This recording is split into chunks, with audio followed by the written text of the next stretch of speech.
আমি সবাইকে একটু অনুরোধ করব যে একটু শেয়ার করতে, যাতে জিনিসটা প্রচার হয়, কারণ জানা দরকার। আমি কিন্তু আমার নিজের স্বার্থে বা আমার নেইম অ্যান্ড ফেইমের জন্য কিন্তু এগুলো বলি না বা এত কষ্ট করি না। এই এই তথ্যগুলো কালেকশন করতে রীতিমতো যুদ্ধ এবং প্রাণান্তকর চেষ্টা করতে হয় এই বয়সে, দিন রাত কম্পিউটারের সামনে বসে এবং টেলিফোনের সামনে। আপনারা একটু শেয়ার করবেন এবং মাননীয় প্রধানমন্ত্রীকে ট্যাগ করবেন, এখন হোক বা পরে হোক, কারণ ওনার এগুলো তথ্য জানা দরকার। ওনাকে কেউ বলবে না, নেভার এভার। আমি আবার বলছি, মাননীয় প্রধানমন্ত্রীর সামনে এই তথ্যগুলো কখনোই কেউ উপস্থাপন করবে না। তো কাজেই আমি জানি না ওনার কাছে পৌঁছাবে কিনা। আপনারা যদি পারেন তাহলে পৌঁছায় দেবেন। আমি এবার শুরু করি। প্রথমে আমি একটু বলে নেব, তারপরে আধা ঘন্টা পর আপনারা প্রশ্ন করতে থাকেন, আগে শুনে যাবেন। আজকে যে কারণে আমরা এখানে এসছি, জয়েন করলাম, সেটা হচ্ছে যে সেফ ফুডের অনেক প্যারামিটার আছে, পার্সপেক্টিভ আছে।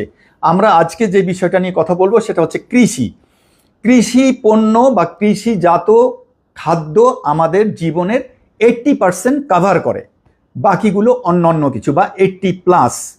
এবং আমাদের ফুড সেফটি চেইনের সাথে নিরাপদ খাদ্য শৃঙ্খল, এই শৃঙ্খলের 80% নির্ভর করে কৃষি। এবং কৃষির এই ধ্বংসযজ্ঞ যা চলছে সেটার জন্য অন্যতম দায়ী হচ্ছে কীটনাশক এবং রাসায়নিক সার। এগুলো অনেক ব্যাখ্যার বিষয় আছে।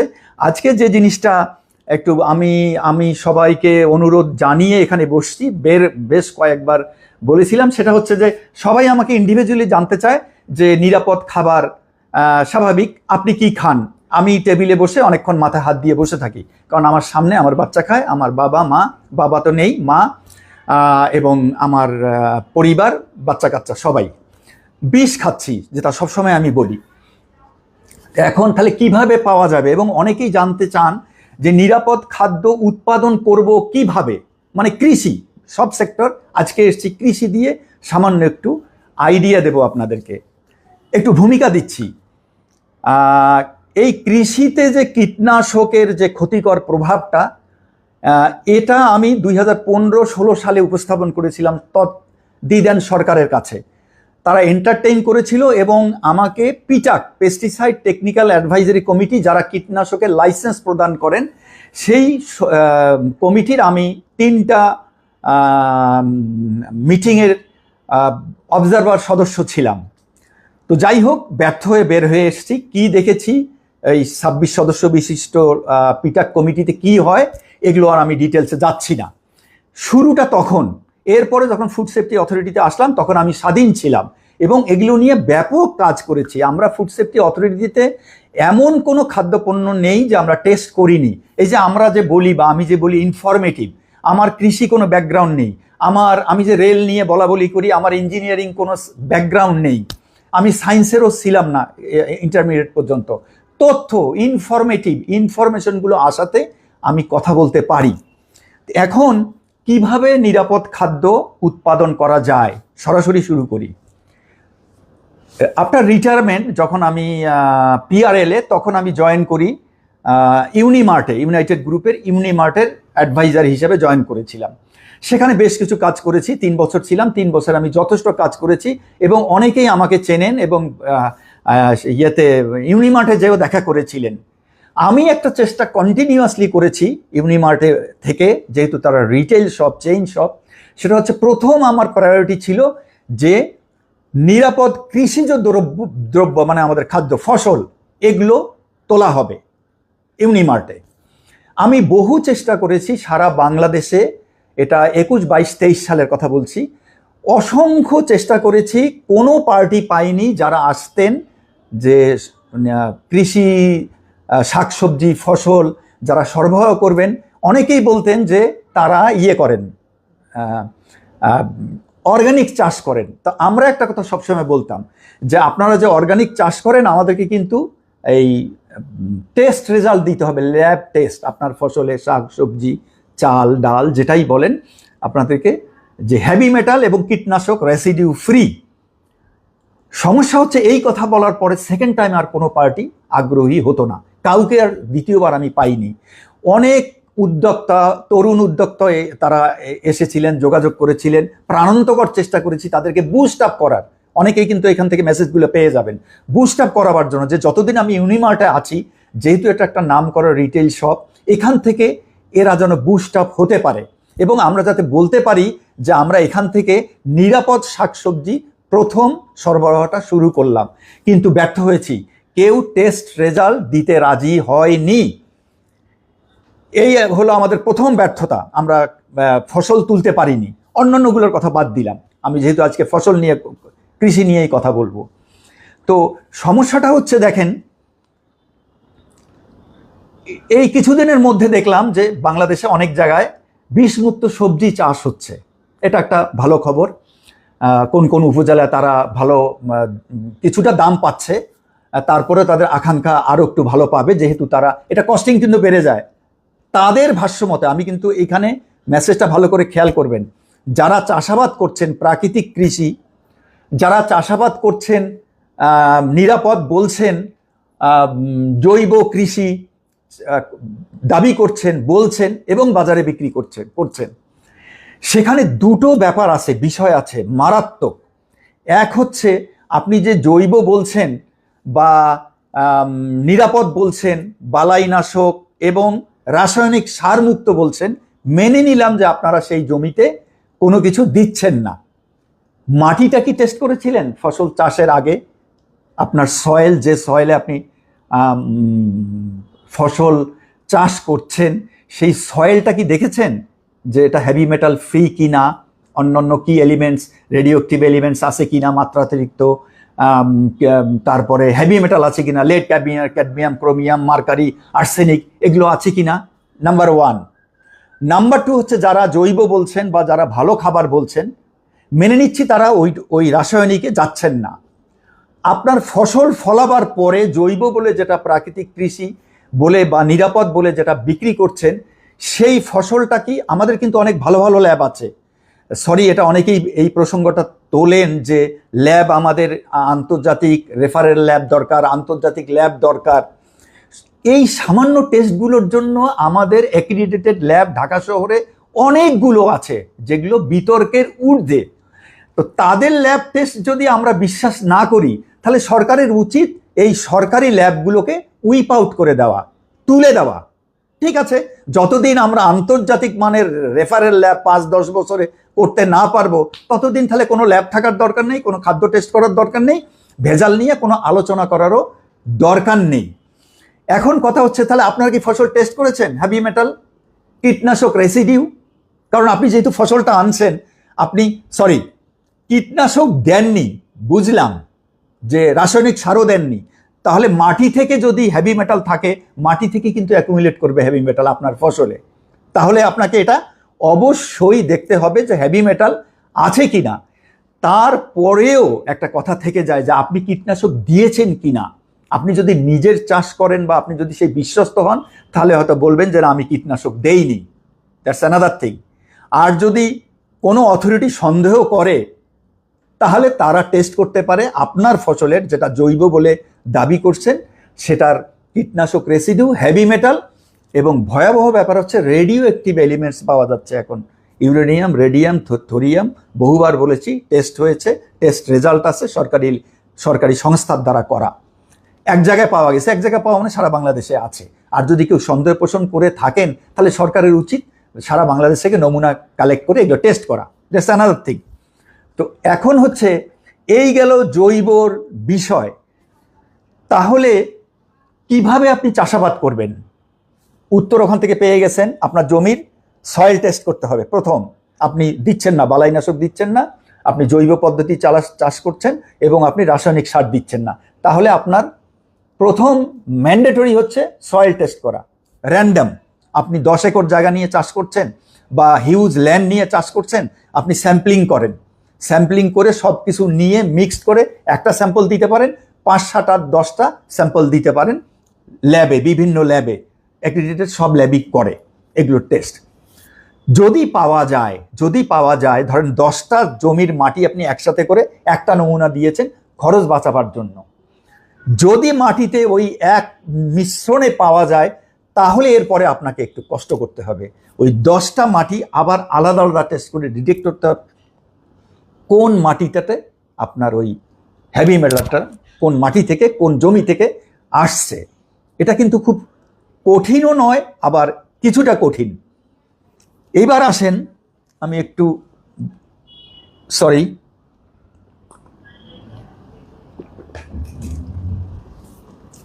যারা দেবেন কীটনাশক দিয়ে বা রাসায়নিক সার যারা ব্যবহার করবেন, সেখানে আরো ভয়াবহ প্রবলেম। আপনি যখনই কীটনাশক দেবেন তখনই সেই কীটনাশকের রেসিডিউ আসবে, আমরা যেহেতু পিএইচআই মেনটেন করি না আমাদের ঘরে আসবে, এবং আমাদের হেভি মেটাল আসবে, রেডিও অ্যাক্টিভ এলিমেন্টসও আসতে পারে। তাহলে আমরা কতটা অ্যালার্মিং আমাদের, যে আমরা যে নিরাপদ কৃষি চাষ করব, নিরাপদ ফসল চাষ করব, আপনারা বুঝে নেন যে কতটা কঠিন। আপনি যদি আচ্ছা কীটনাশক দিয়েও তো আপনি চাষ করতে পারেন, বিদেশে তো আছে ভালো কীটনাশক যদি পাওয়া যায় আমি বলছি, এবং যদি আপনি পেস্টিসাইড রেসিডিউ মেনটেন করেন, পিএইচআই মেনটেন করেন, প্রি হারভেস্ট ইন্টারভেল আপনি দিয়ে ওই টাইমে আপনি বাজারজাত করলেন না, কিন্তু আপনি পোকামাকড়ে রক্ষা করার জন্য দিলেন, কীটনাশক ইউজ করলেন, কিন্তু সেটা ভালো, সেটাকে আপনাকে আগে টেস্ট করতে হবে, সার্টিফাইড হইতে হবে যে ওই কীটনাশকে হেভি মেটাল নেই, ওই কীটনাশকে রেডিও অ্যাক্টিভ এলিমেন্টস নেই। আমরা যতবার কীটনাশক টেস্ট করেছি, আর ফুড সেফটি অথরিটি থেকে 2বার টেস্ট করা হয়েছে, ময়মনসিংহ কৃষি বিশ্ববিদ্যালয়, বাংলাদেশ কৃষি বিশ্ববিদ্যালয় ময়মনসিংহ থেকে একবার টেস্ট করা হয়েছে একটা প্রজেক্টে, ভালো মাত্রায় পাওয়া গেছে প্রায় 95% কীটনাশকে হেভি মেটাল ভরা। এখন আমি ওই চ্যাপ্টারটা একটু পরে আসছি, সরকারি চ্যাপ্টারটা পরে আসছি। তো এখন তাহলে কীটনাশক আপনি কোথায় পাবেন? এই হেভি মেটাল ফ্রি কীটনাশক, ওখানে 2টা প্রবলেম আছে, পিএইচআই মেনটেন না করলে আর কীটনাশক রেসিডিউ আমাদের রান্নাঘরে আসবে, আর যদি ওই কীটনাশকে হেভি মেটাল থাকে তাহলে হেভি মেটালও আসবে, যদি ওই কীটনাশকে রেডিও অ্যাক্টিভ এলিমেন্টস থাকে তাহলে রেডিও অ্যাক্টিভ এলিমেন্টসও আসবে। সেম সারেও কিন্তু তাই। কিন্তু আন্তর্জাতিক গবেষণা করে যা বোঝা গেছে বা যা দেখা গেছে রিসার্চ পেপারগুলো, সার থেকে অ্যাকুমুলেশন ফসলে কম করে কিন্তু কীটনাশক থেকে বেশি করে, যেহেতু ওটা গায়ে স্প্রে করা হয়। তাহলে আমাদের এই যে যারা ভাবছেন যে নিরাপদ কৃষি করবেন বা যারা নিরাপদ চাষাবাদ করছেন বা করতে চাচ্ছেন, আমি একটা ভয়াবহ কথা বলি, গুরুত্ব তাহলে বুঝতে পারবেন যে আমাদের সমস্যাগুলো কতটা জটিল। এই যে আমরা আম খাচ্ছি, আম পাকানোর জন্য এক ধরনের কেমিক্যাল ইউজ করা হয়, কম বেশি, এখন হয় না যেহেতু আমরা ক্যালেন্ডার মেনটেন করি। পাকানোর বিষয়টা কিন্তু আলাদা, মনে রাখবেন। আমরা যেগুলো বলি ইথোফেন, ক্যালসিয়াম কার্বাইড, এগুলো প্রথম যখন আগুর আম ওঠে একদম আজ থেকে 2-3 মাস আগে, সেগুলোর ব্যাপারে ওরা প্রয়োগ করতে পারে কোনো অসৎ ব্যবসায়ী, সেটা আলাদা। কিন্তু ক্যালেন্ডার টাইম যে মেনটেন করে আম এমনভাবে পাকা শুরু হয়, পাকানোর জন্য কোনো কিছু দেয় না। তো আমটাকে ভালো করার জন্য, ভালো রাখার জন্য 5-7 দিন আগে অনেকেই কীটনাশক স্প্রে করে যাতে সুন্দর দেখা যায়। কিভাবে আমরা বুঝবো কোন আমটাতে কীটনাশক স্প্রে করা হয়েছে, কোন আমটাতে স্প্রে করা হয়নি? আচ্ছা ধরেন অনেক আগে স্প্রে করা হয়েছে, আম যখন মাঝারি সাইজ তখন স্প্রে করা হয়েছে, গত 15-20 দিন মানে হারভেস্ট করার 15-20 দিন আগে স্প্রে করা হয়নি। একবার তো স্প্রে করা হয়েছে, 2বার তো হয়েছে, 3বার তো হয়েছে। তো আপনি একটা বড় গ্যাপ দিয়ে আপনার ঘরে আমটা আমাদের ঘরে আসছে, রেসিডিউ থাকবে না, কথার কথা ধরেন। কিন্তু ওই যে কীটনাশক হেভি মেটালটা কিন্তু আম টেস্ট করলেই দেখবেন যে হেভি মেটাল আছে, যদি ওই কীটনাশকে হেভি মেটাল থেকে থাকে। তো তাহলে আমরা নিরাপদ ফল যতই বলি না কেন, যদিও আমি বলি যে না ফল ভালো, ফল খাওয়া যেতে পারে, কিন্তু এই রেসপেক্টে, এই পার্সপেক্টিভে যে কীটনাশক হয়তো দীর্ঘদিন আগে দিয়েছে, পারার আগে, হারভেস্ট করার আগে দেয়নি, কিন্তু যখনই একবার দিলেও এটার হেভি মেটাল থেকেই যাবে, কখনো হেভি মেটাল নষ্ট হয় না, ধ্বংস হয় না। তাহলে এবার বলেন যে আমাদের এই যে নিরাপদ কৃষির কথাগুলো, নিরাপদ চাষাবাদের কথাগুলো আমরা বলছি, কোন দিকে যাবেন? যারা জৈব বলছে সেখানে তো বলেছি মাটি টেস্ট করেছেন কিনা, মাটি টেস্ট করবেন। জৈব চাষাবাদ শুরু করলেন, আপনার কস্টিং বেড়ে যাবে, কারণ আপনার যখনই কীটনাশকের বাইরে যাবেন, সারের বাইরে যাবেন, আপনার ফলন অর্ধেকের কাছাকাছি চলে আসবে, আপনার কস্টিং অনেক বেড়ে যাবে। তার সাথে আছে পরিবহন খরচ, তার সঙ্গে আপনার লোডিং আনলোডিং, দেখেন কত সমস্যা। এই জন্যই ইউনিমার্টে যখন ছিলাম তখন অনেক চেষ্টা করেছি এটাকে একটু বুস্ট আপ করা যায় কিনা। আমি কিন্তু তখন কোনো পার্টি পাইনি। ইদানিং দেখছি অনেকেই চাষ, অনেকগুলো উপজেলাতে চাষ হচ্ছে। আজকে একটু ঘাটাঘাটি করে দেখলাম, আমার ঠিক মনে নেই যে তারা জৈব পদ্ধতিতে করছে, কিন্তু কথা থেকে যাচ্ছে জৈব পদ্ধতিতে করলে কিন্তু ওই যে আবার আগের কথায় আসছি যে মাটি টেস্ট করা হয়েছে কিনা, আপনার ফসলটা টেস্ট করা হয়েছে কিনা। আমরা নাহলে বিশ্বাস করে খাচ্ছি, তার কাছে এটা একটা ডেলিকেট জিনিস। জৈব বললেও সেখানে আগে কেউ যদি বলে অর্গানিক দাবি করে, আমি অনেক সময় বলি অর্গানিক দাবি করছে, তো তখন বলি যে আপনি কি টেস্ট করেছেন আপনার ফসল, মাটি? উত্তর কিন্তু পাওয়া যায় না, সন্তোষজনক উত্তর আমি কখনো পাইনি। আমি জানি না কেন, বা মাটিতে হয়তো পাওয়া যায় অনেক সময়, সেগুলো তথ্য প্রকাশ পায় না। তো মাটিতে পাওয়া গেলে তো আপনার ফসলে আছেই, ফসলে টেস্ট করলে তো পাওয়া যাবে, ড্যাম শিওর ফসলে আছে। তাহলে এই যে নিরাপদ কৃষি আমাদের জন্য কতটা কঠিন, সবই অনিরাপদ হয়ে যাচ্ছে এই কারণে। এবার আসেন, যেটা বলছিলাম আমি এর আগে বহুবার বলেছি যে আমাদেরকে জৈব কতটুকু, এই 20-22 কোটি লোককে আপনি কতদিন পরে খাওয়াবেন জৈব চাষ করে, এই রাসায়নিক মুক্ত 20-22 কোটি লোকের পেট ভরাবেন কিভাবে? আপনাকে রাসায়নিক ইউজ করতেই হবে যত বছর এটার সাবস্টিটিউট বা প্যারালালি ডেভেলপ না করে। এই কারণে আমরা কখনো বলি না যে কীটনাশক বন্ধ হোক। আমি যে কীটনাশক নিয়ে লেখালেখি করি, মিটিং সিটিং এত কিছু বলি, অনেকে বলে, অনেকে একটু টুইস্ট করে। যখন ফুড সেফটিতে ছিলাম তখনও এই কীটনাশক নিয়ে অনেক কিছু করেছি। টেস্ট করে যখন হেভি মেটাল পাওয়া গেল তখন আমরা চিঠি দিয়েছিলাম কাস্টমসকে যে কীটনাশক টেস্ট ছাড়া কোনো মাল খালাস করা যাবে না। তারা নানান রকম এগুলো নিয়ে এন্টি ক্যাম্পেইন শুরু করে দিল যে আমরা দুর্ভিক্ষ সৃষ্টি করতে চাচ্ছি, সরকারকে বিপদে ফেলতে চাচ্ছি, আমরা কীটনাশক বন্ধ করে খাদ্য সংকট সৃষ্টি করতে চাচ্ছি। আমরা কখনো বলিনি যে কীটনাশক বন্ধ হোক, আমরা 100টা কীটনাশক কমাবার কথাও কখনো বলি না। জৈব অর্গানিক করেন প্যারালালি। ওই যে অনেকে বলেছেন যে কিভাবে চাষ করবেন, ফেরোমন ট্র্যাপ থেকে শুরু করে আপনার ওই যে ব্যাকটেরিয়া, উপকারী পোকা, অনেক কিছু। তারপরে এখন হচ্ছে যে হাইড্রোফোনিক। তো একজনে প্রশ্ন করেছিলেন হাইড্রোফোনিকটা নিরাপদ কিনা। তো হাইড্রোফোনিক চাষে ওই নদীর পানি, খালের পানি, ওই চাষের ওই ফসল টেস্ট ছাড়া তো বলা যাবে না নিরাপদ কিনা।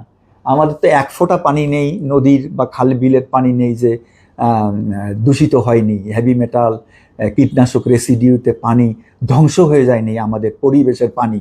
সেখানে আপনি হাইড্রোফোনিক করেন, ও পানি থেকে তো রসটা চুষছে, সেটা আপনি যে চাষেই বলেন, বেগুন বলেন, লাউ বলেন, যেটাই বলেন, তো টেস্ট ছাড়া তো বলা যাবে না।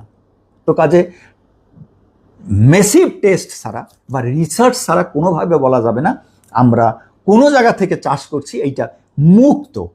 অনেকে বলেছেন, এই মাঝে মাঝে একটু দেখে নেব আপনাদের অনুমতি নিয়ে, ছাদ বাগান আমি লিখেছিলাম, ছাদ বাগানের মাটিটা দেবেন কোন মাটি আমরা কি জানি?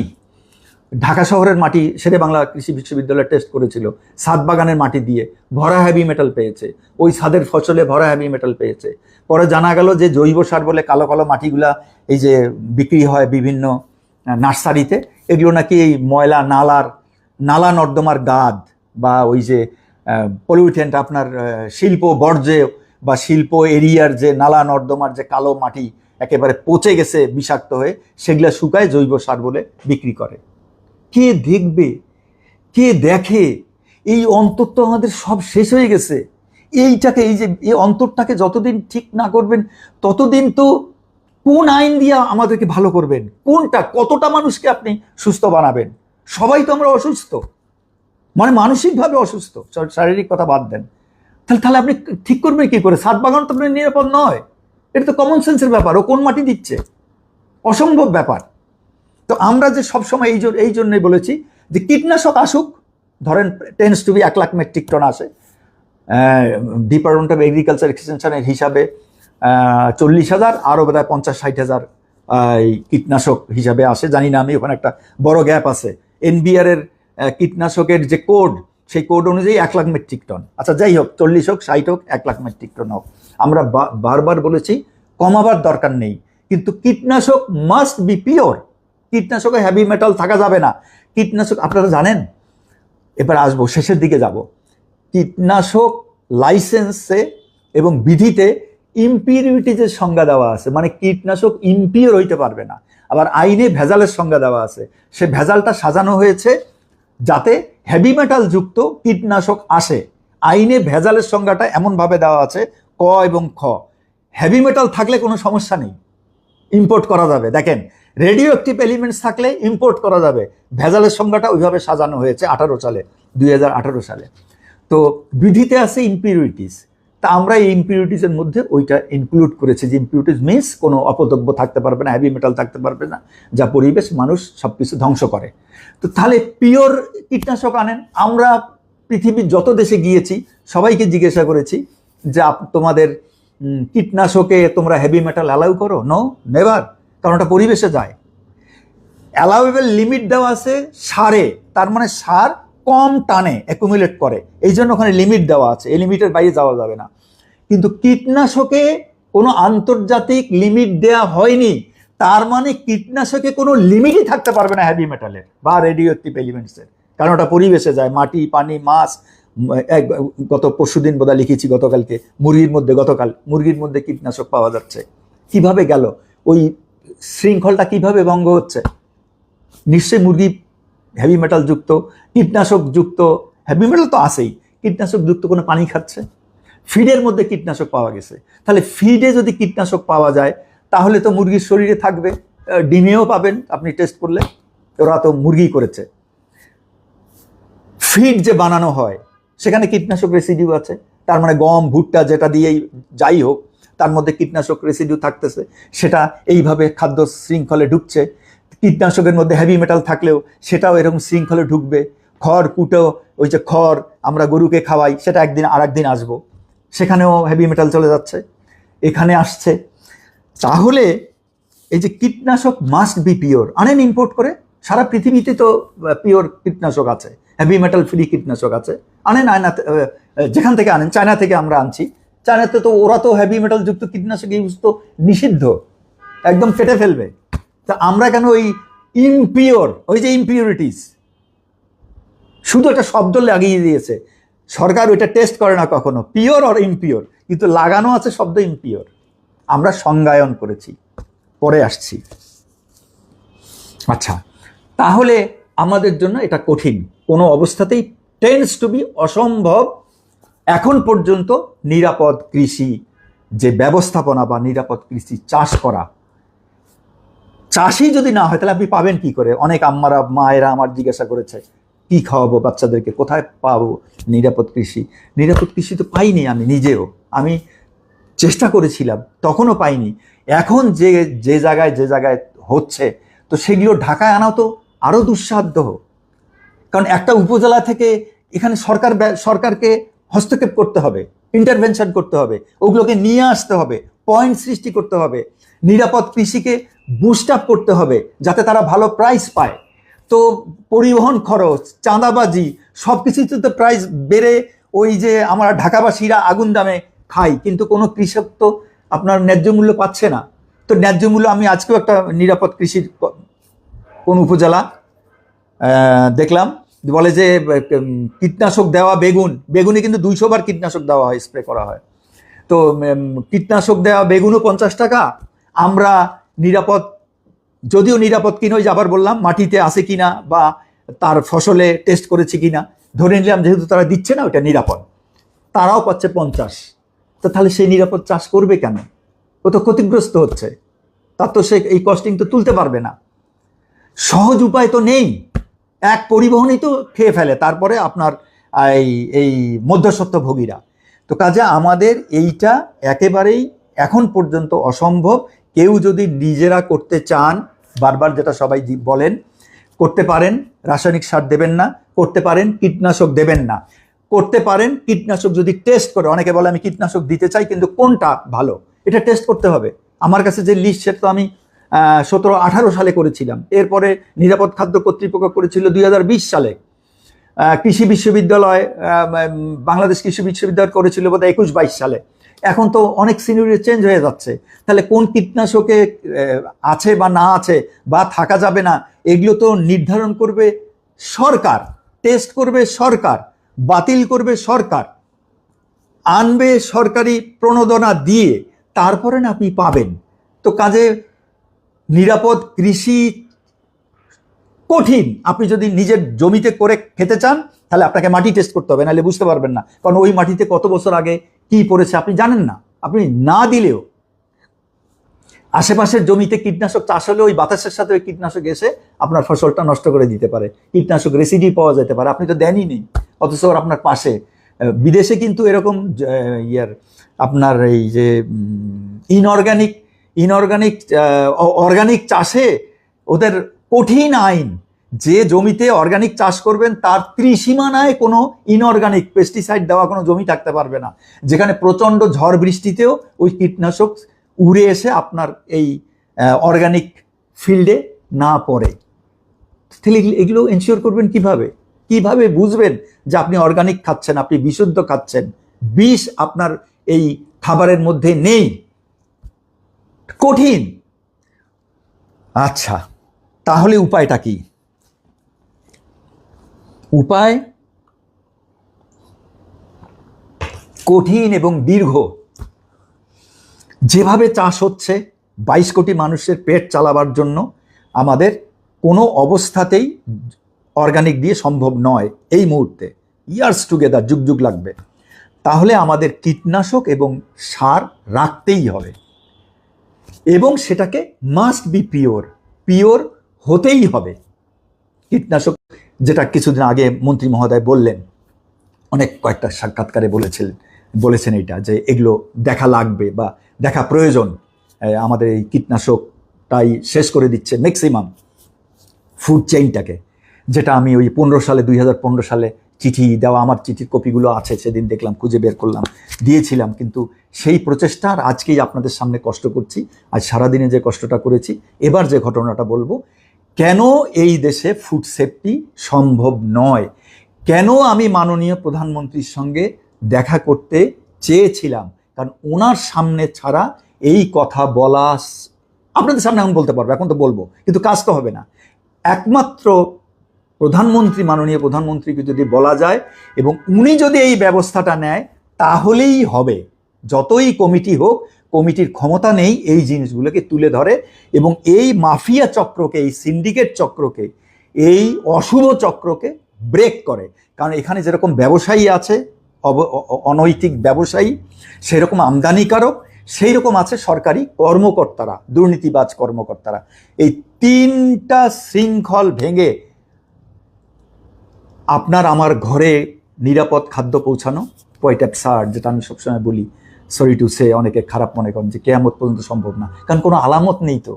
যে আলামত আমরা দেখছি, ধারে কাছে দেখছি, এই আলামত দিয়ে এটা হবে না। আমি এরপরে আসছি। আচ্ছা, পরিবহন, ম্যাঙ্গো ট্রেন আমরা চালু করেছিলাম যে আপনি সুলভ মূল্যে নিয়ে আসবেন, ট্রাক ভাড়া বেশি, তো ম্যাঙ্গো ট্রেন আমরা ফেল করেছি। ট্রেনে ভাড়া কম কেন? লোডিং আনলোডিং কেউ ট্রেনে উঠায় না, কারণ ট্রাক আসে আপনার ক্ষেতের পাশ থেকে, আমবাগান থেকে বা ফসলের পাশ থেকে, একেবারে ফসলের মাঠ থেকে ট্রাক নিয়ে এসে কারওয়ান বাজারে নামাই দিচ্ছে, আনলোডিং করছে, লোডিং করছে। ট্রেনে দুনিয়ার বদারেশন, তাকে মাল ক্যারি করে স্টেশনে যেতে হবে, তারপরে সেখানে কুলি, সেখানে লোডিং আনলোডিং, পয়সা দেওয়া, আবার এখানে এসে আপনাকে তেজগাঁ নামাবে বা অমুক অমুক পয়েন্টে নামাবে, সেখান থেকে আপনার আড়তে।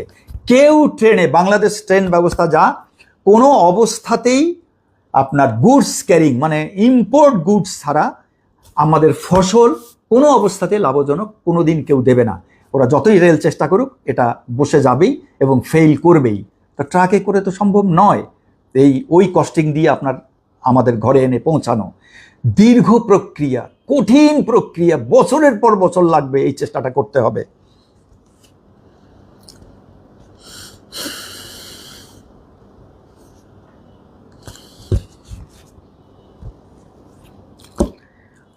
তাহলে আমরা আমরা সবাই বুঝে গেছি যে যদি নিরাপদ কৃষি করতে হয় তাহলে কি করতে হবে। মাটি টেস্ট করতে হবে, আর যদি আপনি কীটনাশক সার দেন সেগুলো টেস্ট করতে হবে যে কি পরিমাণ আছে।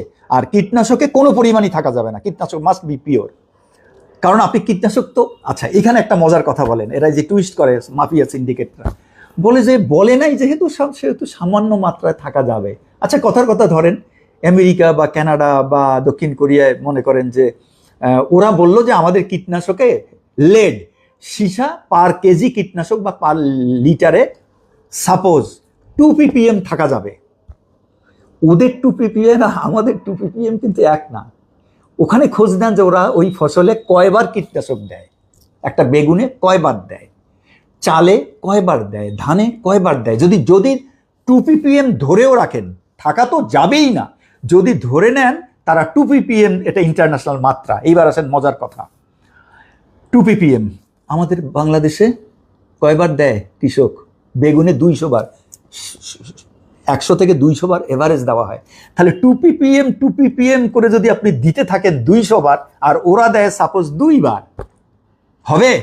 ওই মাত্রা এখানে এনে এই ব্যবসায়ীরা, এই মানে অনৈতিক ব্যবসায়ীরা এইরকম অপদ্রব্য সহ কম মূল্যে একদম পানির দামে ইম্পিওর জিনিসগুলো সারা পৃথিবী, বিশেষ করে চায়না থেকে ইম্পোর্ট করে। ওরা বোধহয় চায়না ওরা তো ইউজ করে না, ওরা বোধহয় রেডি রাখে বাংলাদেশের জন্য যে হেভি মেটাল যুক্ত নিয়ে যা, ইম্পিওর পিউরিফাইড না, আনতেছে কীটনাশক। আচ্ছা তাহলে এখন কথা হচ্ছে যে তাহলে ওদের থাকলে আমাদের থাকা যাবে না, কোনোভাবে থাকা যাবে না, এটা মিলছে না। আচ্ছা এইবার আসেন, কি বললাম, কীটনাশকে হেভি মেটাল, এই তো, বা কীটনাশকে আপনার রেডিও অ্যাক্টিভ এলিমেন্টস এবং রেসিডিউ পিএইচআই তো মেনটেন করা সম্ভব না। আমরা অনেক চেষ্টা করেছি, যখন আমি ফুড সেফটিতে ছিলাম ডিআইকে, ডিপার্টমেন্ট অফ এগ্রিকালচার এক্সটেনশনকে বহুবার বলেছি, অনেক চিঠি দিয়েছি যে আমরা টাকা দেবো, আজ আসেন পিএইচআই মানে গ্যাপ, এই যে গুড এগ্রিকালচার প্র্যাকটিস যদি যতদিন না করা হবে আন্তর্জাতিক বাজারে আপনার এই ফসল মার্কেট পাবে না, সার্টিফাইড গ্যাপ লাগবেই। তো এখন দেখি আমি হাসি, আমার মাঝে মাঝে হাসি আসে, প্রচুর গ্যাপ নিয়ে দেখি সেমিনার সিম্পোজিয়াম। তো আমি সাবজেক্টগুলো পড়ি, বিশেষজ্ঞ কৃষি এক্সপার্টরা, শিক্ষকরা, অধ্যাপকগণ, মাননীয় সম্মানিত ব্যক্তিবর্গ যায় গ্যাপের সেমিনার সিম্পোজিয়াম করে, বলে গ্যাপ করা দরকার, বিশ্বে কি এইটা দিতে গেলে গ্যাপ করতে হবে। এই যে আম হিট ট্রিটেড করলেন আম, তো ওইটা কি কীটনাশক যাচ্ছে কি না, হিট ট্রিট করার পরে হিট ট্রিট করার পরে কীটনাশক কতটুকু আছে টেস্ট করেছেন? টেস্ট তো করেন নাই, ওইভাবে তো আম পাঠায় দিচ্ছেন। তো ওইটার মধ্যে হেভি মেটাল আছে কি না, ভ্যাপার্ড হিট ট্রিটমেন্টে তো হেভি মেটাল কোনো দিন যাবে না, নেভার এভার। ও আগুনেও যায় না, পুড়ে গেলেও যাবে না, বরফেও যাবে না। কীটনাশক সামান্য লেয়ারে সারফেস থাকলে কিছুটা কমতে পারে, কিন্তু আমের ভিতরে যারা ঢুকে যাবে সিস্টেমিক কীটনাশক যেটা, সেটা যাবে না। তাহলে কি হলো? এই সেমিনারগুলোতে গ্যাপ বলা হয়, একটাতেও একজন বক্তাকে আমি আজ পর্যন্ত দেখলাম না, আপনারাও খেয়াল করবেন, গ্যাপের কথা বলে চা নাস্তা খেয়ে এই প্রজেক্টের বা এনজিওদের অর্থায়নে বিশাল সেমিনার হচ্ছে, একজনও বলে না গ্যাপ বাস্তবায়ন করতে গেলে পিওর কীটনাশক লাগবে, কীটনাশক পিএইচআই মেনটেন করতে হবে, হেভি মেটাল যুক্ত কীটনাশক থাকা যাবে না, তারপরে সারে মাত্রার বাইরে হেভি মেটাল থাকা যাবে না, রেডিও অ্যাক্টিভ এলিমেন্টস থাকা যাবে না। কেউ কিন্তু এগুলো নিয়ে কথা বলে না। ওই ডট করতে হবে, করা প্রয়োজন, করা দরকার, করা লাগবে, করা দরকার, করা হবে, করা প্রয়োজন, গ্যাপ। কিন্তু একজনও এই জিনিসটা তুলে ধরে না যে গ্যাপ করতে গেলে প্রথম লাগবে আপনার পিওর কীটনাশক এবং ভালো মানের আপনার রাসায়নিক সার। তাছাড়া গুড এগ্রিকালচার প্র্যাকটিস, এই যে ভালো জৈব যে খাবার, ওইটাই তো গ্যাপের মাধ্যমে, যেটাকে আমরা বলি গুড ম্যানুফ্যাকচারিং প্র্যাকটিস। ডিম, মুরগি যেগুলো যদি হেভি মেটাল ফ্রি হয়, বিষ ফ্রি হয়, তাহলে হচ্ছে গুড ম্যানুফ্যাকচারিং প্র্যাকটিস। তাহলে গ্যাপের কথা বলছেন, কিন্তু আপনি বলবেন না যে কীটনাশক হেভি মেটালযুক্ত কীটনাশক আমদানি করা যাবে না এই দেশে, ব্যবহার করা যাবে না, অথবা ফেজ বাই ফেজ কমায় আনতে হবে, অথবা কীটনাশকের লাইসেন্স দেওয়ার সময় টেস্ট করতে হবে হেভি মেটাল আছে কিনা, হেভি মেটালযুক্ত কীটনাশক আমদানি নিষিদ্ধ করতে হবে, সার্টিফাই মানে পোর্টে আসার পর সার্টিফিকেট দিতে হবে this is heavy metal free. তাহলে না আপনি গ্যাপ বাস্তবায়ন করবেন। আপনি গ্যাপ গ্যাপ বলে যে সেমিনার সিম্পোজিয়ামে অর্থগুলো ধ্বংস করছেন, একজন আপনাদের সবাইকে এখন থেকে এই গ্যাপ নিয়ে এবং এগ্রিকালচার নিয়ে যত সেমিনার সিম্পোজিয়াম হন গণ্যমান্য ব্যক্তিরা একটু খেয়াল করার চেষ্টা করবেন, গুড এগ্রিকালচার প্র্যাকটিসের সাথে কয়টা শব্দ তারা কেউ উত্থাপন করে। সরি, একটা জাতি ওখানে কত শিক্ষিত মানুষ যায়, একজন বলে না যে কীটনাশক ভালো হতে হবে, এটা ভালো হতে হবে, পিএইচআই মেনটেন করতে হবে, লাইসেন্সিং কঠোর হতে হবে। লাইসেন্সিং কঠোর হবেন কিভাবে? একটা মিটিংয়ে, যে কারণে আমি মাননীয় প্রধানমন্ত্রীর দৃষ্টি আকর্ষণ করতে চাচ্ছিলাম, প্রথমে বলেছি সম্ভব না। একটা কীটনাশক পিটাকের এক মিটিংয়ে 1100 লাইসেন্স, 2 ঘন্টার মিটিংয়ে অ্যাপ্রুভ হয়। 1100 আমদানির লাইসেন্স, 26 জন মেম্বার। একটা কীটনাশক আমদানির লাইসেন্স দিতে এতগুলো ভলিউম পেপার লাগে, 26 জনের সামনে এতগুলো পেপার থাকে, 26 জন মেম্বারের পিটাক বডিতে। আমি ছিলাম 3টা মিটিংয়ে, দেখেছি আমি, আমার তো আর কোনো কিছুর ক্ষমতা ছিল না। তাহলে 5 মিনিট করে হইলেও তো বোধহয় 23-25 দিন লাগবে ওই মিটিংটা শেষ করতে, যদি এক একজন এই 1100 পেপারের 5 মিনিট করে দেখে। 2 ঘন্টার মিটিংয়ে চা নাস্তা খাওয়া আছে, অন্যান্য এজেন্ডা আছে, সব আছে। 1100 লাইসেন্স দেন আপনারা একটা মিটিং, 2 ঘন্টার মিটিংয়ে। আপনি গ্যাপ বাস্তবায়ন করবেন বাংলাদেশে? নিরাপদ কৃষি দেবেন আমাদেরকে? একবার করে চোখ বুলালে তো 5-7 দিন 10 দিন লাগবে 1100 লাইসেন্সের। একটা উদাহরণ দিলাম এক মিটিংয়ের, সম্ভবত 23 সালে 86তম পিটাক বা 84তম পিটাক। কিভাবে সম্ভব? কিভাবে নিরাপদ খাদ্য? এই চক্র থেকে আপনি বের হয়ে আসবে কি করে? ভাঙবেন কি করে এই চক্র? আচ্ছা আসেন, বগুড়ায় আমি চিঠি দিয়েছি বগুড়ার ইয়নো সাহেবকে। বগুড়ার একটা উপজেলা, আমি নাম বলছি না, তথ্য আছে বলে আমি দিয়েছি সেখানে। ইয়নোকে বললাম তুমি একটু তদন্ত করে আমাকে রিপোর্ট দাও, আনঅফিসিয়ালি রিপোর্ট দাও। একটা গ্রামে, বগুড়ার একটা গ্রামে, এটা কিন্তু আগে দেওয়া, এখন না, তো একটা গ্রামে 100-র উপরে আমদানিকারক গ্রামের ঠিকানায় আমদানিকারক নাকি, গ্রামবাসী নাকি 100 জন আছে ওই গ্রামে আমদানিকারক, বিদেশ থেকে আমদানি করে, লাইসেন্স ওখানে, ঠিকানা তাদের ফ্যাক্টরির ঠিকানা, কারখানার ঠিকানা, একটা গ্রামে। আপনি কি করে গ্যাপ বাস্তবায়ন করবেন?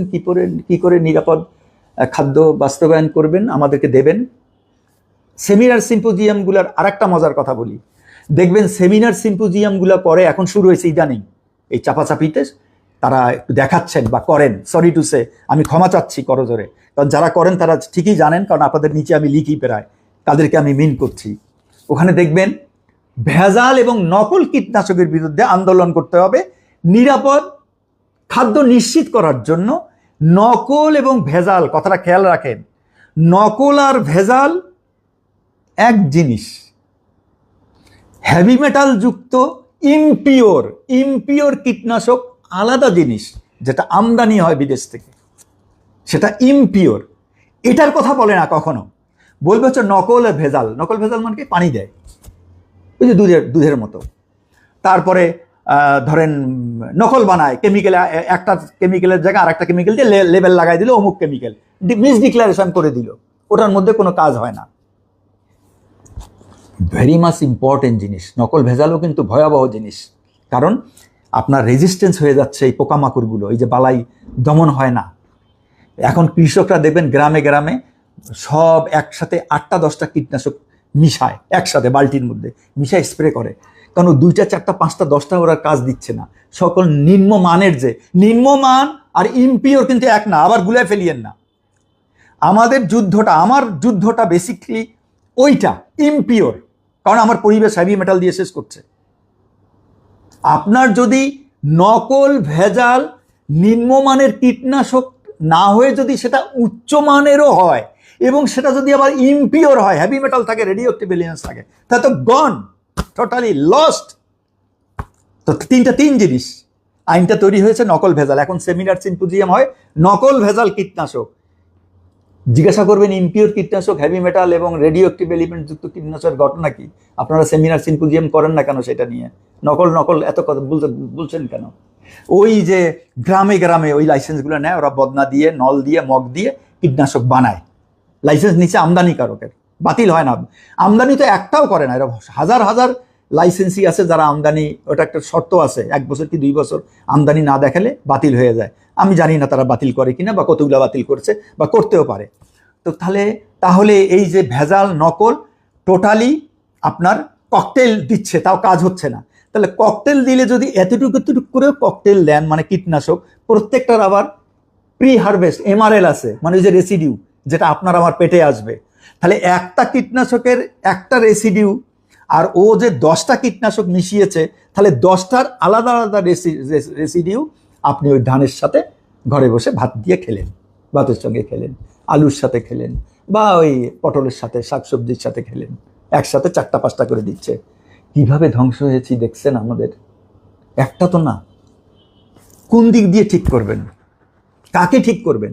এই কারণে বলি সরকারি কর্মকর্তারা যতদিন ঠিক না হয়েছে, ততদিন কারো কোনো ক্ষমতা নেই। আমি 20 কোটি লোক রাস্তা নামলে তো কোনো লাভ হবে না, এই চক্র তো ভাঙতে পারবেন না। পরিবেশ ঠিক করবেন কি করে? আপনি নিরাপদ খাদ্য উৎপাদন করবেন কি করে? কোনোই তো রাস্তা নেই। কিভাবে সম্ভব? যতক্ষণ পর্যন্ত আপনি স্ক্রিনিং না করছেন, পৃথিবীর কোনো দেশে আরো কত কিছু যে আছে। আপনার আমদানি, সরকারি পলিসি হচ্ছে উৎপাদনে যাও, এই যে ঔষধ শিল্পের মতো, ভালো কীটনাশক দেশে বানাও, এআই নিয়ে আসো, ফর্মুলেশন করো, এআই দেশে বানাও, কম্পোজিট ইন্ডাস্ট্রি করো, দেশে বানাও, কিন্তু সুযোগ সুবিধা দেওয়া হচ্ছে না। সব হচ্ছে আমদানি, যত পারো আমদানি করো, যত পারো। সব কিছু স্ক্রিনিং হয় পোর্টে, একটা ক্ষমতা দিয়ে রাখছে যে কাস্টমস করতে পারে। কাস্টমসের কি কীটনাশক ল্যাব আছে নাকি যে তারা টেস্ট করবে? কীটনাশক পোর্টে জাহাজ থেকে নামা মানেই দেশে চলে আসে। কিন্তু আপনি এআই, যেটা আমি যে 15 সালেও যুদ্ধ করেছি এটা নিয়ে, উৎপাদনের দিকে, আপনি যদি এআই আনেন যে দেশে বানাবেন, ওইটা 14 দিন 50 দিন রেখে দেওয়ার ব্যবস্থা করে ফেলছে। আপনি ওই এআই মানে অ্যাক্টিভ ইনগ্রিডিয়েন্টস এনে দেশে আর বানাইতে পারবেন না, লস দিতে দিতে আপনি যাতে দেশ ছেড়ে পালায় যান। তাহলে আমাদের ঔষধ শিল্পটা কিভাবে গ্রো করছে, ডেভেলপ করছে, আজকে এক্সপোর্ট করি আমরা কিভাবে? অথচ কীটনাশক টেস্ট হয় না আমদানি হলে, পোর্টে কোনো টেস্ট হয় না। বাংলাদেশে এমন কোনো কেমিক্যাল নাই যে টেস্ট ছাড়া দেশে ঢোকে। কি সারের একটা কমিটি আছে পোর্টে, 3টা ল্যাবে পাঠায়, প্রত্যেকটা কনসাইনমেন্ট সার 3টা, প্রত্যেকটা জাহাজের প্রত্যেকটা কনসাইনমেন্ট 3টা ল্যাবে পাঠানো হয় ঢাকায়। 3 ল্যাবের টেস্ট যদি ঠিক আসে, ওই যে পিউরিটিজ, ইমপিউরিটিজ, হেভি মেটাল, ওই মাত্রাটা ঠিক থাকে, সার তাহলে ক্লিয়ার হয়। কিন্তু কীটনাশকে হাত দিতে পারবেন না, জাহাজ থেকে নামবে, ট্রাকে উঠবে, চলে আসবে। বুঝছেন চক্র? আপনি খাদ্য নিরাপদ করবেন, ঘরে ঘরে নিরাপদ কৃষি দেবেন, একটা খাবারে কীটনাশক রেসিডিউ আসে, ওই খাবারে হেভি মেটাল আসতেছে, ওই খাবারে রেডিও অ্যাক্টিভ এলিমেন্টস আসতেছে। তো একটা তো খান নাই, আমরা তো একটা খাচ্ছি না, 10টা খাচ্ছি সারাদিনে, 10টা 15টা, সব তো অ্যাড হবে। 10টা 15টাতে অ্যাড হয়ে আমি যখন রাত্রে ঘুমাবো, তখন পাহাড় পরিমাণ হেভি মেটাল, কীটনাশক রেসিডিউ এবং এই সব কন্টামিনেশন নিয়ে হসপিটালগুলো, বাচ্চারা ভরা ক্যান্সার, কিডনি, ঘরে ঘরে ঘরে ঘরে। তো কাজে আপনারা যেটা নিয়ে আজকে বসছি, শেষটা চ্যাপ্টারটা দিয়ে শেষ করব। আমি আপনাদের কিছু কোশ্চেনের নেব, শেষ করে দিয়েই, হয়তো আর 10-15 মিনিট বেশি নেব। সেটা হচ্ছে যে বুঝে গিয়েছেন আপনারা, ক্লিয়ার, যে চাষ করতে গেলে কি লাগবে। আপনি আমি ছাড়া ধরেন আপনার ভিটের মধ্যে করলেন, যেখানে আপনি কোনোদিন চাষ করেন নাই, ধরে নিলাম যে ওই ভিটের মধ্যে আপনার কোনো কিছু কন্টামিনেশন নেই, তো একটু পাবেন, তাও উড়ে এসে পড়তেছে কিনা সেটাও জানি না। আর যদি জমির মধ্যে করেন, এটা টেস্ট করতে হবে। ছাদে যেটাই বলেন, মাটি, আম্মারা, আমার প্রতিটা ছাদে ছাদে আম্মারা যায়, লেবে যায়, মায়েরা যায়, টেস্ট করে আনবে? সম্ভব না তো। সব মাটি কি টেস্ট করা সম্ভব? সব কীটনাশক তো টেস্ট করতে প্রশ্নই ওঠে না, প্রশ্নই ওঠে না। আরে এইটাই বুঝাতে পারছি না। তো থাকুক কীটনাশক, থাকুক এই আপনার সার, পিওর ব্যবহার শুরু করেন।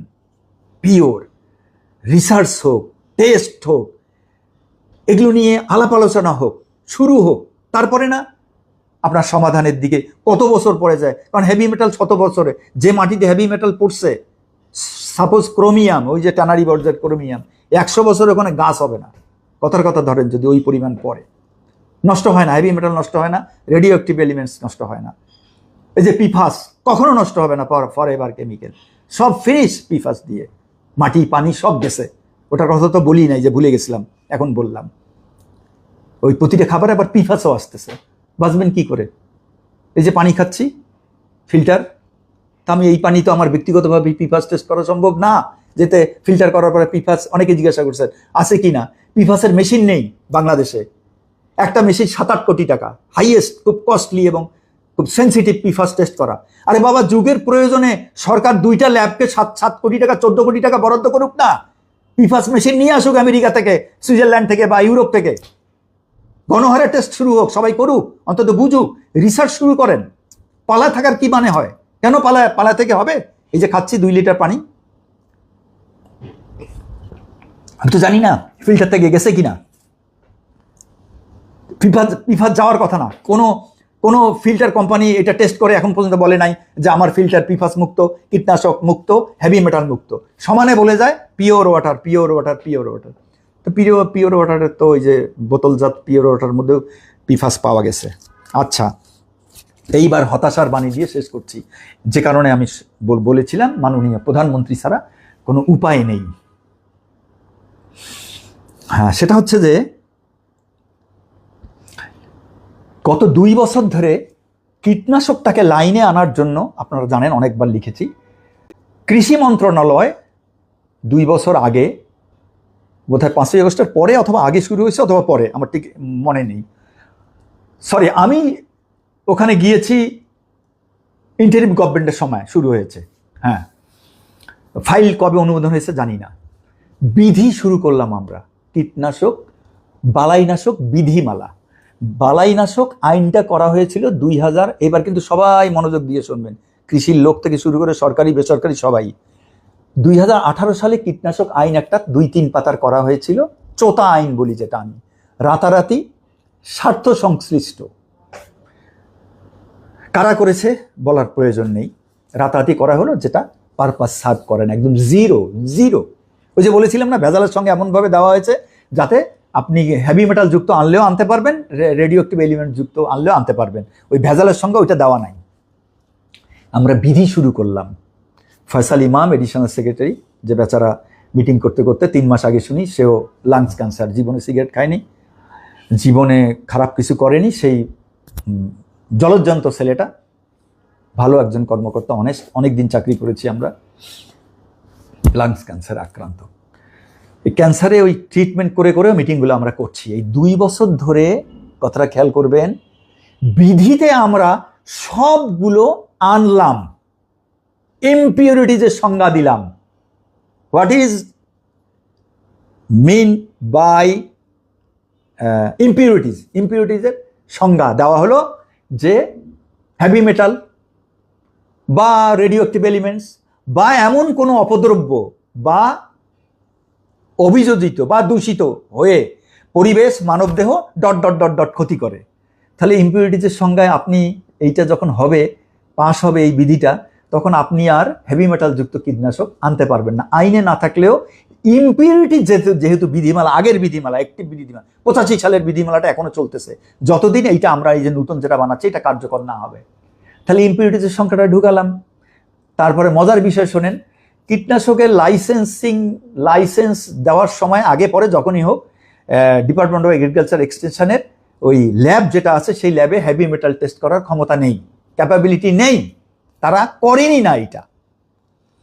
তো এটা একজনে ফেসবুকে লিখেছিল, চ্যালেঞ্জ করেছিল যে তারা খুব উন্নত মানের ল্যাব পরে তারা সব টেস্ট করে, আপনি আমাকে বলছে এগুলো আপনি মিথ্যা কথা বলেন, বোগাস বলেন, এবং আপনি যাই হোক dot dot dot dot dot, মানে আমি টাকা পয়সা খেয়ে করি আর কি এগুলো।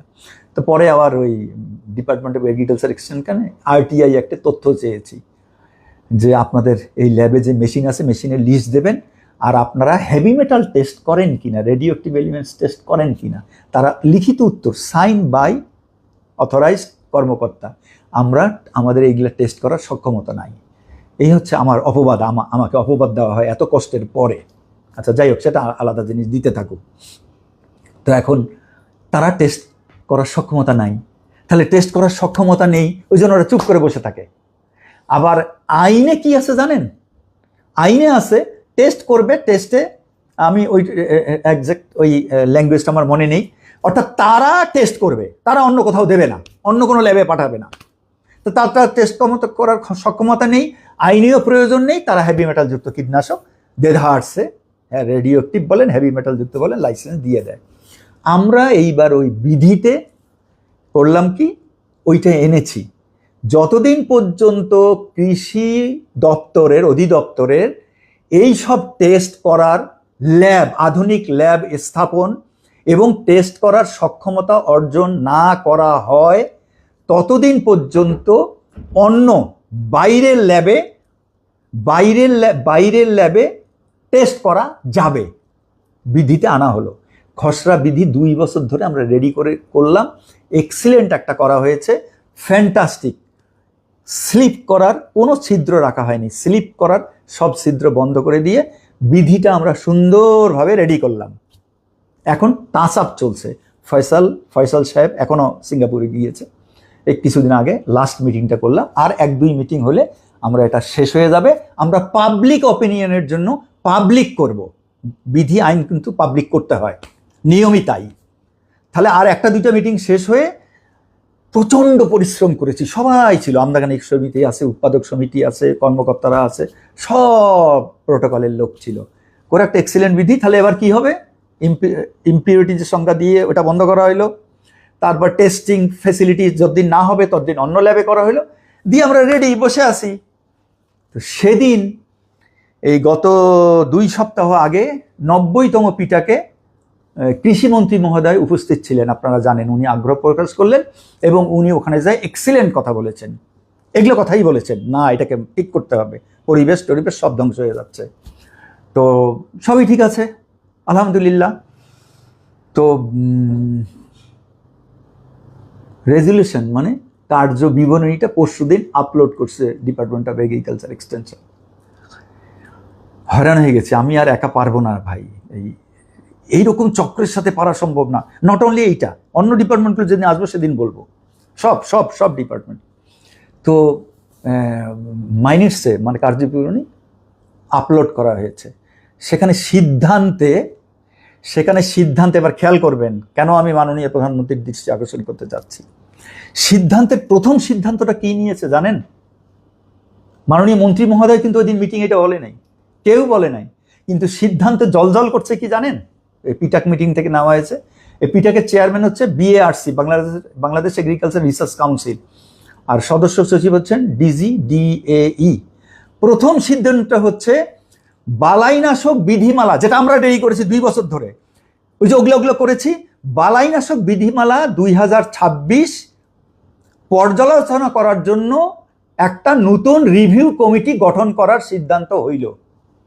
শুনলেন?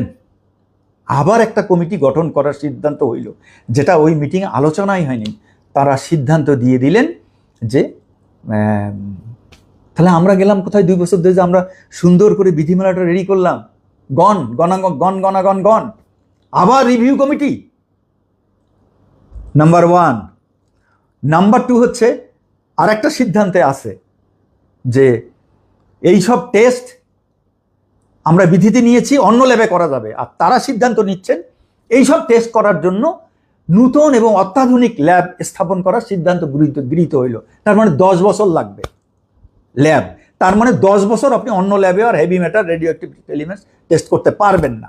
আর বিধি 2 বছরে রেডি করলাম, আবার পর্যালোচনা রিভিউ কমিটির নামে একটা কমিটি করে দিল, তার মানে আবার 5 বছর, মানে বর্তমান সরকারের পুরো টাইমটা খেয়ে ফেলবে তারা।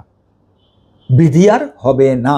ওই 85 সালের বিধি আর 18 সালের চোতা দিয়ে এই কৃষি সেক্টর, নট, আমি কীটনাশক বলতেছি না, দুইটা মিলেই ধরেন, সারেরটা আর একদিন আসবো, শুধু কীটনাশকেরটা বলতেছি, চোতা দিয়ে আগামী 5-10 বছর আমরা কাটাই দিতে পারবো। এবার ভয়াবহ আরেকটা কথা বলি, আইন এবং আইন প্রণয়ন সংক্রান্ত বিধিমালা বা আইন এবং বিধি, এগুলোর সকল সিদ্ধান্ত নেওয়ার এখতিয়ার কেবলমাত্র মন্ত্রণালয়ের। কবে আইন করবে, কবে সংশোধনী করবে, কোন আইন করবে তার রিলেটেড মন্ত্রণালয়, এবং বিধি করবে সেই সিদ্ধান্ত দেবে মন্ত্রণালয়, নট পিটাক। পিটাকের কোনো ক্ষমতা নেই কোনো বিধি এবং আইনগত কোনো সিদ্ধান্ত, কোনো পলিসি, কোনো সংশোধন, কোনো বিযোজন, কোনো সংযোজন করে একটা অধিদপ্তরের কোনো ক্ষমতা নেই। অধিদপ্তর এবং বিএআরসির বিধি করার সিদ্ধান্ত নিয়েছেন সচিব, বিধি করার সিদ্ধান্ত নেওয়া হয়েছিল মন্ত্রী। এখানে মন্ত্রী মহোদয় কিছুই বলেন নাই, আর বললেও তো ওটা প্রযোজ্য হবে না, কারণ উনি তো এই মন্ত্রীর উনি বলে যেতে পারেন, কিন্তু উনি তো এখানে সাইন করবেন না এবং ওনার সিদ্ধান্ত তো এইভাবে আসবে না। উনি বলেন নাই, আর আপনারা বা বললেও তাকে তো বুঝাতে হবে, ওনাকে তো বুঝাতে হবে মাননীয় মন্ত্রী মহোদয়কে যে স্যার এটা সম্ভব না, এটা তো মন্ত্রণালয়ের সিদ্ধান্ত, এটা পিটাকে আসবে না, পিটাকের সিদ্ধান্তে আসবে না যে বিধি নতুন করে বিধির কমিটি করা হইল। কি করবেন? সম্ভব না। আমি গত পরশুদিন থেকে এত হতাশ হয়ে গিয়েছি যে এইটা আমি ক্ষমা চাই দেশবাসীর কাছে।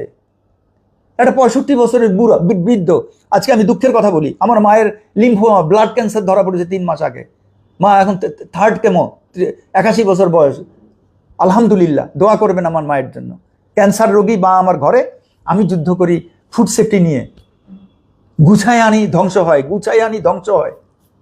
নট অনলি আজকে তো ডিআই বললাম, বাকিগুলো শুনলে আপনারা হতবাক হবেন, এক একটা ডিপার্টমেন্ট, সরকারি ডিপার্টমেন্টগুলো কি করতেছে এবং ফুড সেফটি কিভাবে ধ্বংসের জন্য দায়ী। আমরা যে বলি সরকারি কর্মকর্তারা কিভাবে ফুড সেফটি চেন ধ্বংস করেছে, তা আপনারা শুধু আমার সাথে আছেন, আমাকে দোয়া করবেন। আলহামদুলিল্লাহ, সমাধান তো হবে না, নিরাপদ খাদ্য তো আমাদের বাচ্চারা পাবে না। আজকেও এক কোথায় জানি লিখলাম, কয় মাস, আমি কালকে দিয়েছি 1 বছর 8 মাসের ক্যান্সারের বাচ্চা দেখতে গেছে এক ভদ্রলোক, আর আজকে একজন লিখেছে কত 6 মাস না 7 মাসের বাচ্চা কেমো নিতে হচ্ছে। আমার মাকে কেমো দিতে যেহেতু দেখছি, আল্লাহ, একটা কেমো দেওয়ার পরে সে কেমোর কস্টিং, তারপরে একটা কেমো দেওয়ার পরে তার যে শরীরের যে অবস্থা হয়, প্যারামিটারগুলো যেভাবে ধ্বংস হয়, সিআরপি বলেন, ইএসআর, সিআরপি, তারপরে যতগুলো প্যারামিটার আছে, প্লেটেলাইট, তারপরে ডাব্লিউবিসি, ম্যাসাকার। তাহলে 1 বছর 6 মাস 7 মাস 8 মাসের বাচ্চাদের আপনি এগুলো তুলবেন কি করে? কেমো দেওয়ার পরে কিভাবে বাপ মা তুলতেছে, চিকিৎসা করতেছে বাচ্চাদের? আমার মাকে 4টা-5টা ডিম খাওয়াতে হয় সাদা অংশ খেয়ে, ওই যে ওইটা কি বলে, অ্যালবুমিন বাড়াতে হচ্ছে, বাড়ায় আবার বসে যায়, আবার বাড়াতে হচ্ছে। এইভাবে সম্ভব? আমার পক্ষে সম্ভব?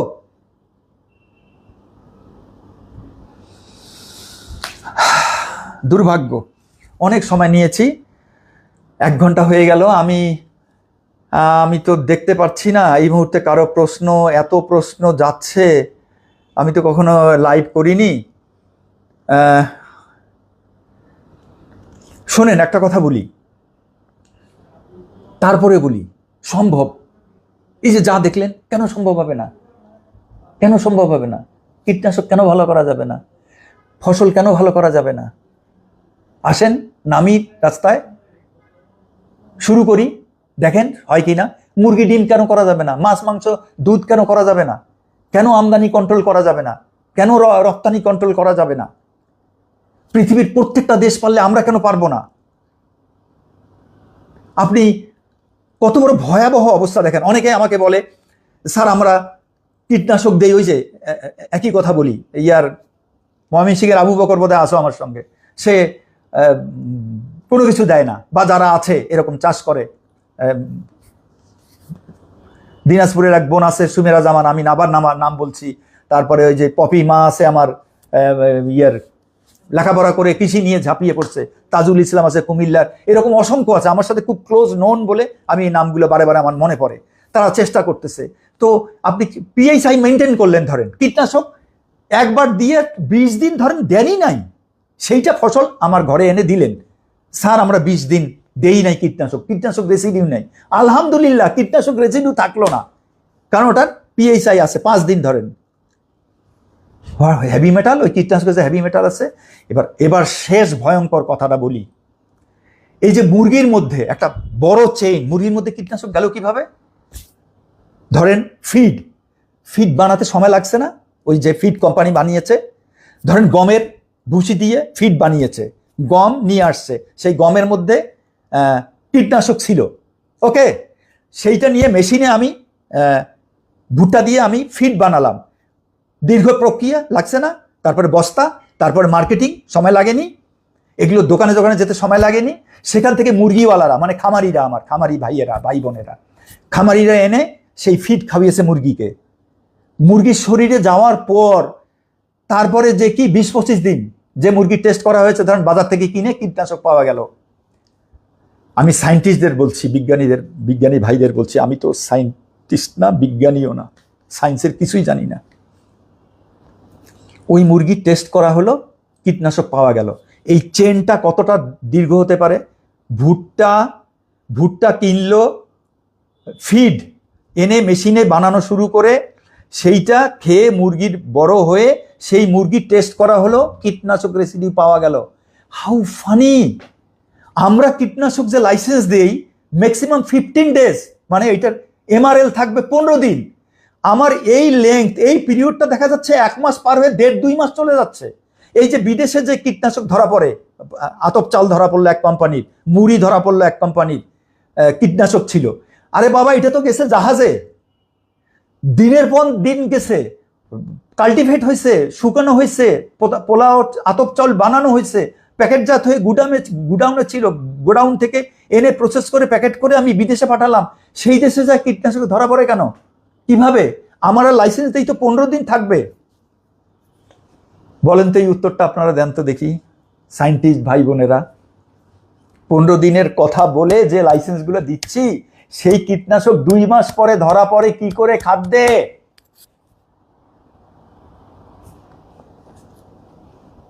অনেকেই জানেন না। লাইসেন্স অনেক কীটনাশকের লাইসেন্স নেওয়া হয় চা বাগানের কথা বলে, চা পাতার কথা বলে। ওই যে লাইসেন্স, পিটার যে লাইসেন্স লেখা আছে দেখবেন, টি প্ল্যান্টেশন বা টি গার্ডেনিং এর জন্য।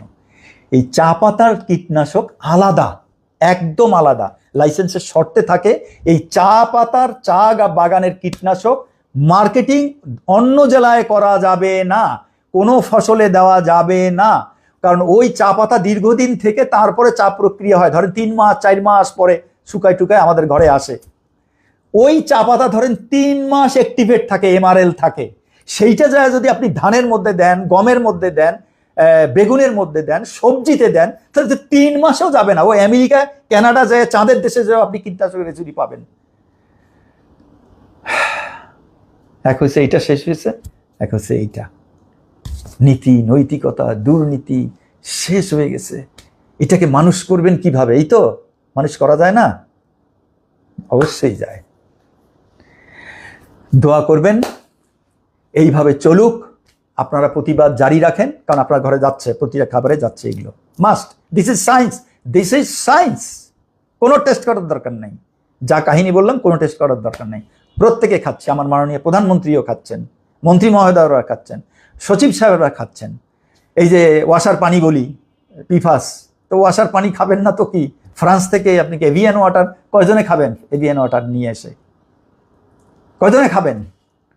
আর যদি দেশের খাবার খান, অবশ্যই আপনারও পেটে যাচ্ছে। হ্যাঁ, ক্যান্সার সবার হবে না, দিস ইজ সায়েন্স। সিগারেট খায় 60 বছর, অনেকে গর্ব করে 60 বছর সিগারেট, আমার তো ক্যান্সার হয় নাই। আর একজন 6 মাস খেয়ে ক্যান্সার হয়ে গেছে, ওই সিগারেট দিয়ে ক্যান্সার। নিকোটিন বলেন, সিগারেটও তো হেভি মেটাল ভরা, একসাথে নিকোটিন একেবারে হেভি। সবার লাংস তো এক না, সবার মেটাবলিজম তো এক না, কারো হবে কারো হবে না। আপনি আমাদের দেখার বিষয় হার্টটা কেমন, ডাক্তারের কাছে রোগীর সংখ্যা কেমন, হসপিটালে রোগীর সংখ্যা কেমন, অনকোলজিস্টদের কাছে রোগীর সংখ্যা কেমন, প্যাথোলজির কাছে রোগীর সংখ্যা কেমন, কাতরাচ্ছে কেমন, ঔষধের দোকানে লাইন কেমন, সেটা নিয়ে আর না আপনি একটা জাতি বিচার করবেন। তার আগে তো আপনি করতে পারেন না। ওই 72-75 বছর বয়স এভারেজ গড়, এসব আলতু ফালতু কথা বলে তো এই জাতির উন্নতি ঘটাতে পারবেন না। রিয়েলিটি মেনে নিতে হবে, রিয়েলিটি। আমি আবার বলছি, সম্ভব সম্ভব, কিন্তু এই যে মিটিংয়ের দেখেন, পিটাক মিটিংয়ের সর্বশেষ যেভাবে সিদ্ধান্ত চেঞ্জ করে কোথায় যায় হাত দিয়েছে যাতে আমাদের বিধিটা কার্যকর না হয়, এই জন্য নতুন একটা কমিটি করার সিদ্ধান্ত একটা ঢুকাই দিছে, বুঝছেন? তারপর মাননীয় প্রধানমন্ত্রী ছাড়া কারো ক্ষমতা আছে এটা ঠিক করে? তো তার কাছে যায় কে বলবে? সেদিনের মিটিংয়ে কেউ বলছে এই কথাগুলো? একটা, যে কোনো একটা সাবজেক্ট নিয়ে এরকম। ফুড সেফটি ল্যাবের কথা উঠছে, ফুড সেফটির ল্যাব অফিসার বলেছে যে সামনে ল্যাব হবে, আন্তর্জাতিক মানে রেফারেল ল্যাব, ডিভিশন মাননীয় প্রধানমন্ত্রী বলেছেন, খুশি হয়েছেন যে হ্যাঁ রেফারেল ল্যাবগুলো হওয়া দরকার।